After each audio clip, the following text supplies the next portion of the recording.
Hi, y'all. Welcome back to Heretics Bible Study. We're continuing the Legend of the Lost Word. Our next main character is Solomon. King Solomon, the wisest and richest king to ever live, the third and final king over a united Israel. King Solomon is the son of Bathsheba and King David, who murdered her husband Uriah the Hittite so that he could take her as his own wife. As the 10th child of David, he was not in line for succession of the throne, but wise means cunning, and through schemes, he was able to claim the throne as his own. Adonijah, who was the oldest and should have been king, had the support of most of David's staff and the people, went to Solomon, gave him his blessing, but then he asked for a wife, and Solomon got pissed. If Adonijah does not pay with his life for this request, may God deal with me ever so severely. So King Solomon gave orders, and he struck down Adonijah, and he died. That all happened before Solomon asked for wisdom. To illustrate Solomon's wisdom is this passage in 1 Kings from the Talmud. Solomon's wisdom excelled the wisdom of all the children in the East and all the wisdom in Egypt. This story is told. At the time when Solomon wished to build the temple, he wrote to Pharaoh Necho, "Send me workmen for hire, since I desire to build the temple." What did the Egyptian king do? He gathered all his astrologers and said to them, "Foresee and select men who are destined to die this year, and I will send them to him." When these workmen came to Solomon, he foresaw by means of the Holy Spirit that they were to die in the course of the year. So he provided them with shrouds and sent them back with a letter. "Since you have no shrouds in which to bury your corpses, I am forwarding you a supply." The contrast here strongly marked between the Egyptian king who consulted astrologers and the Hebrew who derived his knowledge from the Holy Spirit.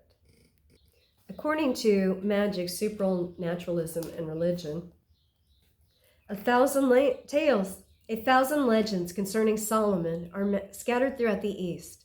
His throne was of ivory, flanked by 2 sculptured lions, overtopped by eagles. When he approached, the lions would roar, and the eagles would spread their wings above his venerable head.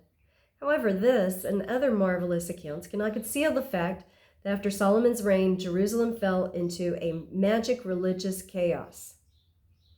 The scriptures, so eloquent concerning Solomon's wealth and magnificent, his wisdom, his horses and chariots, leave unanswered the question as to whether Solomon ever returned to the faith of one Jehovah.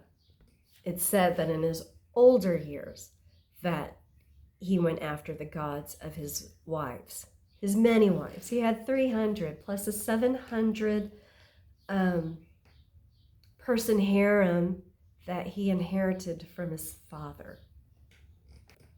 Solomon is also considered a father of jurisprudence.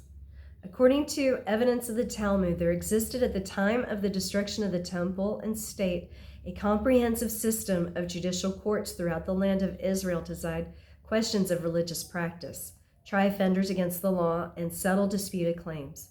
It is further alleged that the system had a continuous existence from the very infancy of the national life.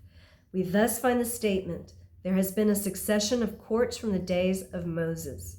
Mention is also made of courts presided over by prominent personalities in the biblical age, including Shem, Samuel, and Solomon. Magistrate, having the same root word as magician. A magistrate is a public civil official in charge of administering laws.